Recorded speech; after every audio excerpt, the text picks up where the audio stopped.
પાલનપુર લક્ષ્મીપુરા ફાટક પર ઓવરબ્રિજ કે અંડરપાસ બનાવવા માટેની માંગણી છેલ્લા કેટલાય વર્ષોથી અધ્રતાલ છે। પરિસ્થિતિ એ છે કે કોઈનું મૃત્યુ થાય તો સ્મશાન ઘર જવા માટે 5 થી 7 કિલોમીટર ફરીને શહેરમાંથી થઈને બાજુમાં આવેલા સ્મશાનમાં જવું પડે છે, જ્યારે બાળકોને સ્કૂલ જવામાં પણ વ્યાપક મુશ્કેલીઓ પડી રહી છે। વહીવટી તંત્રએ કહ્યું, લક્ષ્મીપુરામાં ઓવરબ્રિજ મંજૂર થઈ ગયો છે। જમીન સંપાદન કામગીરી બાદ હવે વળતર આપવાની પ્રક્રિયા ચાલી રહી છે। પાલનપુર નજીક આવેલું લક્ષ્મીપુરા ગામ પાછલા 3 વર્ષથી ફાટક બંધ થવાથી મુશ્કેલી અનુભવી રહ્યું છે। લક્ષ્મીપુરા પ્રાથમિક શાળા પાસેના રેલવે ફાટક નંબર 159 JD-FCC રોડના કારણે બંધ છે। સરકાર દ્વારા કોઈપણ વ્યવસ્થા કરવામાં આવી નથી, જેના લીધે ગામના લોકોને મુશ્કેલી પડી રહી છે। કોઈનું મોત થાય તો સ્મશાન જવા માટે રસ્તો નથી, આખું શહેર ફરીને જવું પડે છે।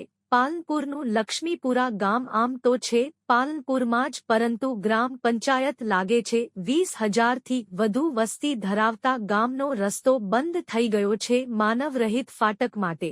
ફાટક તો બંધ કરાવી, પરંતુ છેલ્લા 3 વર્ષથી ઓવરબ્રિજ અથવા અંડરપાસનું કામ થાય છે। પશુપાલકો, વેપારીઓ અને ગ્રામજનોને ખૂબ જ મોટી મુશ્કેલી પડે છે, કારણ કે પાલનપુર શહેરમાં જવું હોય તો 5 થી 7 કિલોમીટરનું અંતર કાપીને જવું પડે। ત્યારે ગ્રામજનોની માગણી છે કે વહેલી તકે ઓવરબ્રિજ બનાવાય અથવા અંડરપાસ બનાવાય, અથવા તો ફાટકને ખોલી નખાય તો ગ્રામજનોની મુશ્કેલી હલ થાય।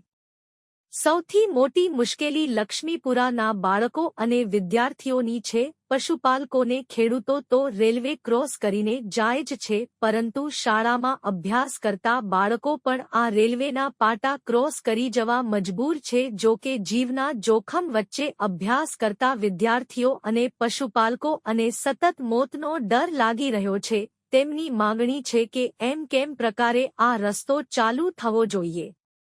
બીજી તરફ વહીવટી તંત્રનું કહેવું છે કે પાછલા કેટલાય વર્ષોથી લક્ષ્મીપુરા ફાટક પર બ્રિજ મંજૂર થઈ ગયેલો છે।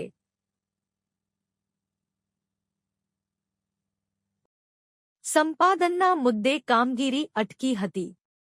હાલમાં સંપાદનની કામગીરી સંપન્ન કરવામાં આવી છે અને વળતરની કામગીરી પણ ચાલી રહી છે, પરંતુ છેલ્લા 3 વર્ષથી સંપાદનની પ્રક્રિયા પૂરી નથી થઈ। ત્યારે નેશનલ હાઈવે ઓથોરિટી દ્વારા બ્રિજ બનાવવાનું કામ થનાર છે, પરંતુ નેશનલ હાઈવે ઓથોરિટી 3 વર્ષ બાદ પણ સર્વેનું કામ પૂરું કરી શકી નથી। રિપોર્ટ ભરત ઠક્કર, ડીસા, બનાસકાંઠા। અહીંયા ફાટક નથી, કેવી તકલીફ પડે છે? અહીંથી અમે જતા હોય ત્યારે અમને ડર પણ રહે છે કે અમે ટ્રેનથી અકસ્માત ના થઈએ, એ રીતે કેટલાય બાળકોને મુશ્કેલી પડે છે જવામાં। તમારી માંગ શું છે? અમારી માંગ છે કે સરકારે પુલ બનાવે તો સૌથી સારું। શું નામ છે? જગાનિયા જીલ બેચરભાઈ મારું નામ છે।